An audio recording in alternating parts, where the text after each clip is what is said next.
Assalamualaikum warahmatullahi wabarakatuh dan selamat pagi. Apa kabarnya kalian semua? Semoga kalian semua dalam keadaan yang sehat. Puji dan syukur patut kita panjatkan kepada Tuhan Yang Maha Esa pagi hari ini karena kita kembali dipertemukan dalam pembelajaran IPS. Sebelum kita melanjutkan kegiatan belajar kita hari ini, baiklah kita membaca doa terlebih dahulu menurut agama dan keyakinan kita masing-masing. Doa dimulai.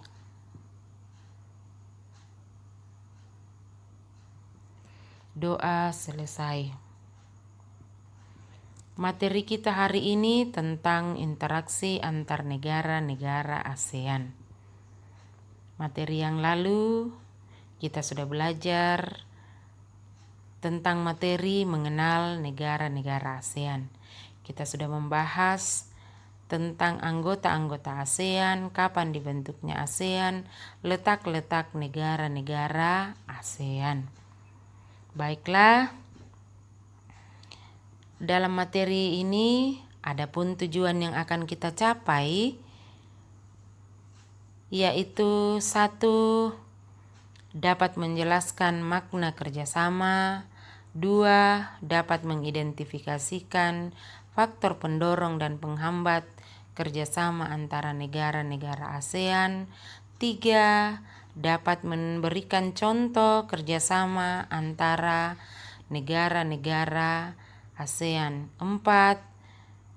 Dapat menjelaskan upaya-upaya yang dilakukan untuk meningkatkan kerjasama ASEAN.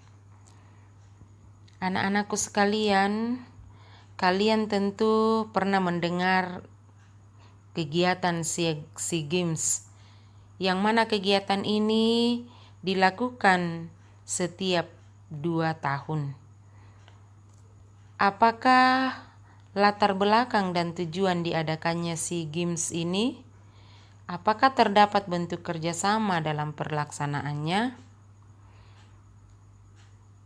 Ya, tentu ada kerjasama. SEA Games ini dilakukan di antara negara-negara ASEAN. Hubungan antara negara ASEAN semakin diperlukan seiring dengan munculnya berbagai macam kebutuhan yang berbeda-beda dari tiap-tiap negara. Kebutuhan-kebutuhan tersebut seperti kebutuhan sosial, politik, ekonomi, maupun bidang lainnya yang menuntut suatu negara untuk berperan aktif dengan melakukan kerjasama antar negara ataupun dengan dunia internasional. Jadi dapat kita simpulkan bahwa kerjasama ini adalah menjalin hubungan antara dua negara atau lebih demi mencapai suatu kesepakatan.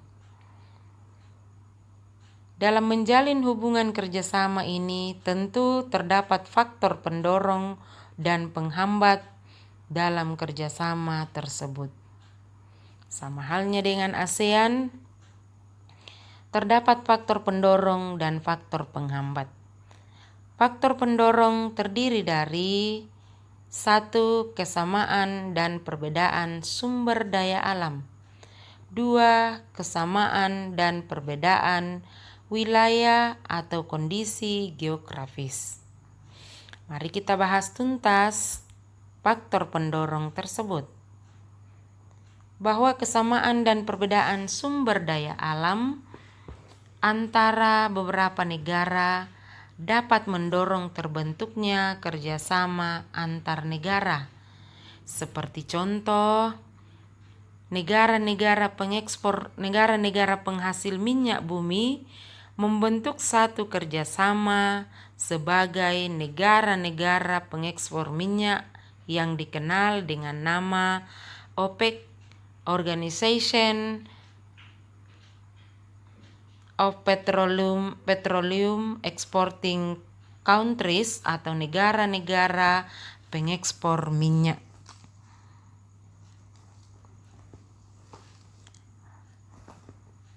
Yang kedua, kesamaan dan perbedaan wilayah atau kondisi geografis.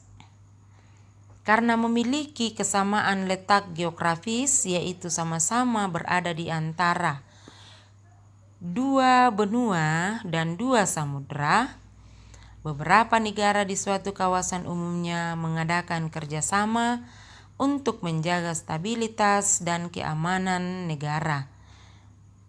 Maka terbentuklah negara ASEAN. Selain faktor pendorong, tentu ada faktor-faktor penghambat kerjasama antara negara-negara ASEAN ini. Apa-apa saja faktor penghambatnya?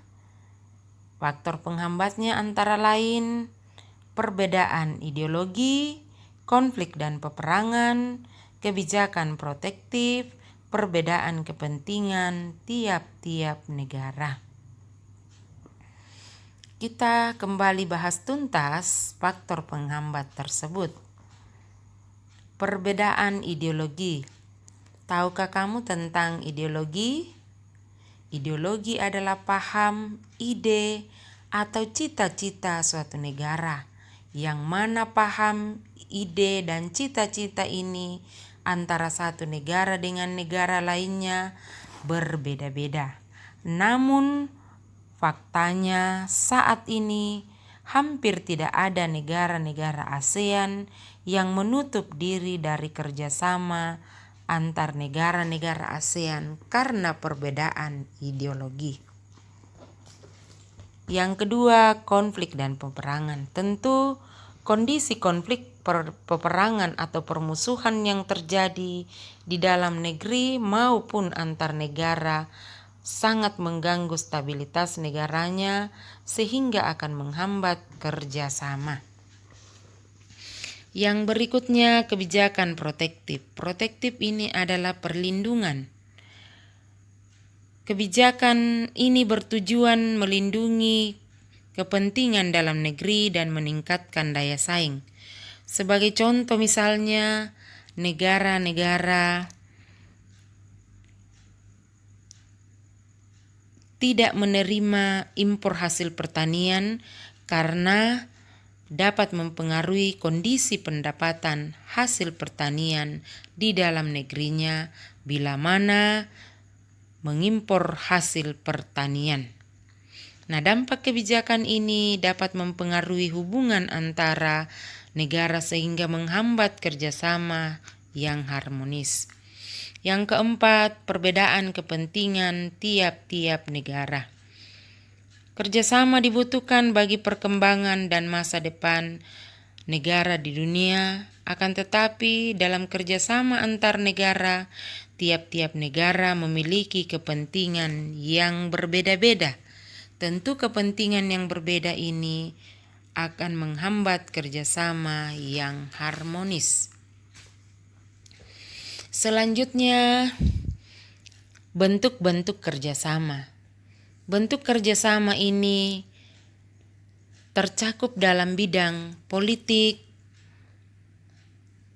sosial, budaya, pendidikan. Bentuk kerjasama dalam bidang sosial dilakukan agar tercipta kerukunan dan kemajuan bersama, di mana setiap negara ASEAN diminta berperan aktif dan ikut serta dalam upaya kerjasama guna mendukung kesejahteraan negaranya sendiri. Adapun bentuk-bentuk kerjasama dalam bidang sosial negara-negara ASEAN antara lain bidang pembangunan sosial, yaitu dengan menekankan kesejahteraan golongan berpendapatan rendah, perluasan kesempatan kerja, serta pembayaran upah yang wajar. Membantu kepada kaum wanita dan pemuda dalam usaha-usaha pembangunan. Menanggulangi masalah-masalah perkembangan penduduk dengan bekerja sama dengan badan-badan internasional yang bersangkutan. Pengembangan sumber daya manusia dan berbagai bentuk-bentuk kerjasama lainnya dalam bidang sosial. Selanjutnya, kerjasama dalam bidang politik dan keamanan. Kerjasama politik ini ditujukan untuk menciptakan keamanan, stabilitas, dan perdamaian antara negara di ASEAN. Bentuk-bentuk kerjasama ini antara lain diadakannya Konvensi ASEAN tentang pemberantasan terorisme. Juga diadakannya pertemuan para menteri pertahanan yang bertujuan mempromosikan perdamaian dan stabilitas kawasan melalui dialog serta kerjasama di bidang pertahanan dan keamanan. Ketiga, kerjasama pemberantasan kejahatan lintas negara yang mencakup pemberantasan terorisme, perdagangan, obat terlarang, pencucian uang, penyelundupan dan perdagangan senjata ringan dan manusia, bajak laut, bahkan kejahatan internet dan kejahatan ekonomi internasional. Bentuk kerjasama dalam bidang pendidikan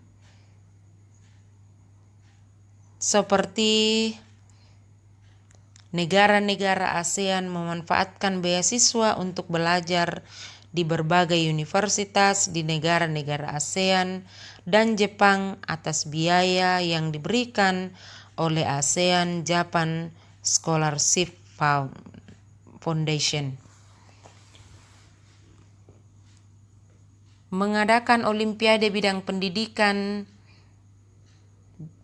di antara negara-negara ASEAN pada taraf regional Asia Tenggara.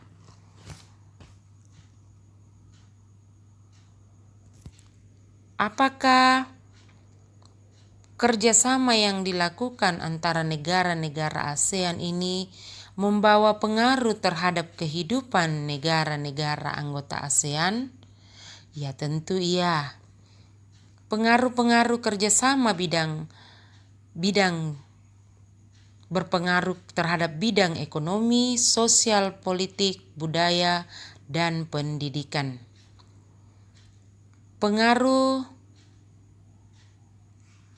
terhadap keberlangsungan kehidupan ekonomi di negara-negara ASEAN, yaitu para pemimpin ASEAN sepakat membentuk sebuah pasar tunggal di kawasan Asia Tenggara pada tahun 2015.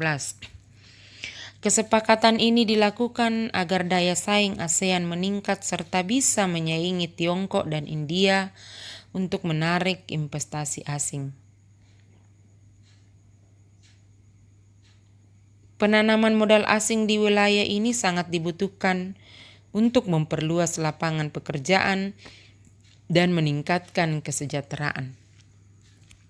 Pasar tunggal yang dikenal dengan istilah MEA atau Masyarakat Ekonomi ASEAN, di mana secara bertahap MEA membuka peluang suatu negara menjual barang dan jasa dengan mudah ke negara-negara anggota ASEAN. Pengaruh terhadap keberlangsungan kehidupan sosial di negara-negara ASEAN. Pada tahun 2015, ribuan pengungsi warga Myanmar membanjiri negara-negara ASEAN termasuk Malaysia, Thailand, dan Indonesia dengan menggunakan perahu pengungsi, kemudian dikenal sebagai manusia perahu.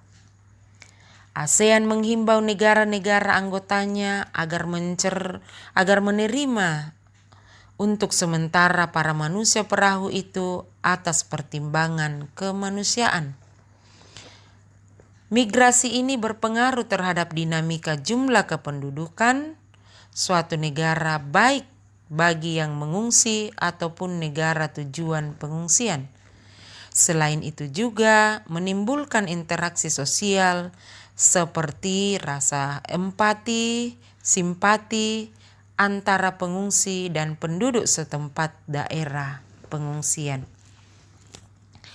Pengaruh terhadap keberlangsungan kehidupan budaya di negara-negara ASEAN. Beberapa aktivitas yang dilakukan sebagai dampak pengaruh perubahan komitmen kebudayaan ASEAN antara lain diadakannya festival budaya. Sebagaimana Festival Budaya ASEAN 2013 yang digelar di Kota Purwakarta, Jawa Barat tahun 2013, kegiatan ini diikuti oleh 9 negara, yaitu Malaysia, Brunei Darussalam, Filipina, Thailand, Myanmar, Laos, Vietnam, dan Indonesia sendiri sebagai tuan rumah.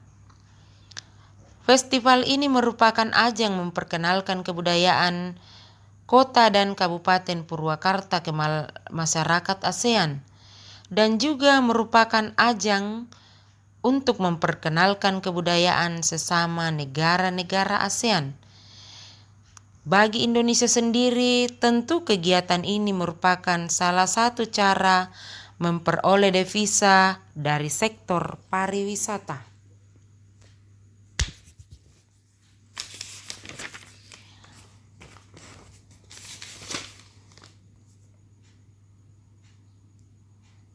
Dampak komitmen kebudayaan ASEAN juga itu berupa perkemahan budaya serumpun ASEAN. Perkemahan budaya serumpun ASEAN. Perkemahan budaya serumpun adalah kegiatan perkemahan budaya negara-negara ASEAN yang diprakarsai 3 negara, yaitu Indonesia, Malaysia, dan Brunei Darussalam. Kegiatan ini bertujuan menanamkan dan meningkatkan pemahaman penghayatan nilai-nilai budaya bangsa serumpun demi menciptakan ketahanan budaya.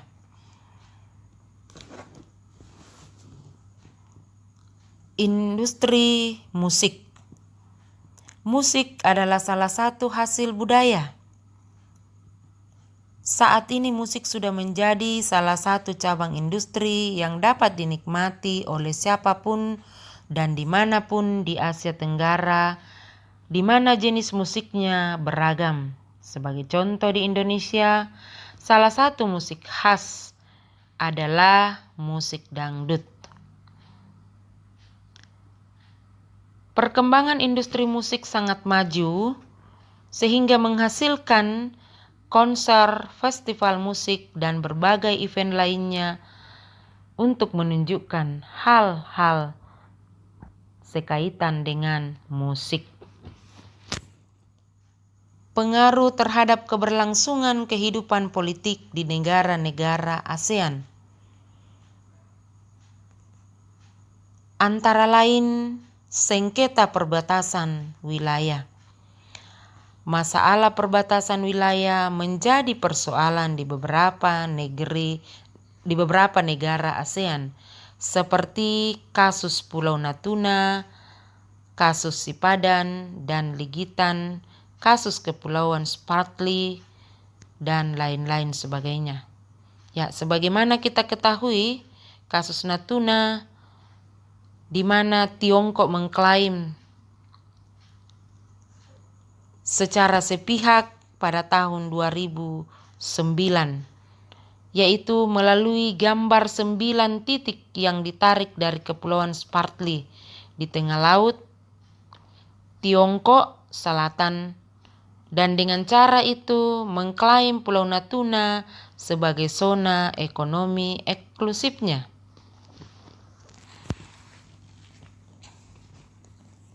Sengketa perebutan. Wilayah yang mengklaim atau mengakui kepemilikan suatu wilayah tersebut terkadang menimbulkan konflik antar negara, sehingga perbatasan wilayah sangat sensitif apabila terjadi sengketa. Negara-negara yang bersengketa terus mengupayakan penyelesaian melalui cara diplomasi. Bahkan kasus Natuna ini melibatkan kurang lebih 20.000 personil TNI dikerahkan untuk menjaga perairan Natuna yang diperkirakan mengandung cadangan gas terbesar di Asia.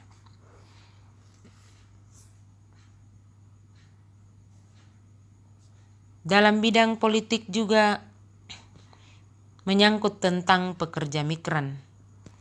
Pekerja migran dengan pesatnya laju globalisasi, maka jumlah pekerja migran dari berbagai negara juga meningkat. Nah, banyaknya pekerja migran ini tentu memerlukan aturan perlindungan hak dan kewajiban yang selayaknya disepakati oleh negara-negara asal dan negara-negara tujuan. Beberapa kasus pekerja migran yang menjadi perhatian negara-negara ASEAN antara lain kerja paksa tenaga asing dengan biaya murah dan pekerja rumah tangga migran. Bagi ASEAN, kasus tersebut menjadi perhatian tersendiri. Beberapa negara ASEAN telah menawarkan untuk menyusun peraturan terkait sistem rekrutmen, penempatan kerja, dan besaran upah yang diberikan. Pengaruh terhadap keberlangsungan kehidupan pendidikan di Asia Tenggara. Ketimpangan mutu pendidikan antara negara ASEAN menjadi salah satu kendala terbesar ASEAN. Dari 10 negara ASEAN terdapat 7.446 perguruan tinggi dengan mutu pendidikan yang berbeda-beda. Tentu hal ini menjadi tantangan tersendiri ASEAN dalam bidang pendidikan. Kualitas pendidikan dan lulusan yang kompeten mengubah paradigma pendidikan di setiap negara, baik dari segi objek pelajaran, metode pembelajaran, dan guru yang kompeten menjadi masyarakat negara-negara ASEAN, terutama pelajar, dan mengakses informasi dan belajar untuk meningkatkan pendidikan. Dalam meningkatkan kerjasama negara ASEAN, maka tentu dibarengi dengan upaya meningkatkan kerjasama negara-negara ASEAN yang telah terbangun melalui 3 pilar ASEAN dalam rangka pembentukan masyarakat ASEAN tahun 2015 terus ditingkatkan. 3 pilar tersebut adalah kerjasama dalam bidang politik, keamanan, ekonomi, dan sosial budaya. Dalam pilar sosial budaya, masyarakat ASEAN bersama-sama mengatasi berbagai tantangan dalam bidang kependudukan, kemiskinan, ketenaga kerjaan, dan kesejahteraan masyarakat. Dalam bidang politik dan keamanan, ASEAN terus berupaya meningkatkan kualitas pelayanan publik melalui peningkatan kemampuan pemerintahan dan perlibatan masyarakat madani dalam pengambilan keputusan. Pada pilar ketiga yaitu ekonomi, pertumbuhan Indonesia masih yang tertinggi dan produk kreatif yang dihasilkan memiliki daya saing yang cukup bagus. Dalam pilar ekonomi ini, koperasi dapat dijadikan suatu program yang menarik karena sektor menengah ke bawah adalah salah satu komponen penunjang ekonomi. Anak-anakku sekalian, demikianlah pembelajaran kita hari ini. Kiranya pembelajaran kita ini memberikan manfaat bagi kita semua di dalam terus berupaya menjalin kerjasama antara negara-negara ASEAN. Kalian sebagai penerus bangsa harus melangkah lebih jauh lagi dengan pembenahan tiap-tiap lini pilar. Pembenahan itu meliputi pembenahan struktur politik, kekuatan penegak hukum dan militer, penyatuan visi dan semangat kultural, pembenahan kesejahteraan sosial, dan juga penguatan ekonomi dan daya saing produk kita. Adapun tugas-tugas yang akan kita kerjakan setelah menyimak video ini, boleh kalian lihat di grup WA grup WA IPS kelas 8F. Kita lanjut di grup WA dan hasil pekerjaan kalian boleh kalian kumpulkan melalui grup WA. Demikianlah pembelajaran kita hari ini, dan untuk pembelajaran selanjutnya kita akan masuk sub pokok bahasan pengaruh perubahan dan interaksi keruangan terhadap kehidupan di negara-negara ASEAN. Demikian pertemuan kita hari ini. Saya akhiri dengan ucapan Assalamualaikum warahmatullahi wabarakatuh dan selamat siang.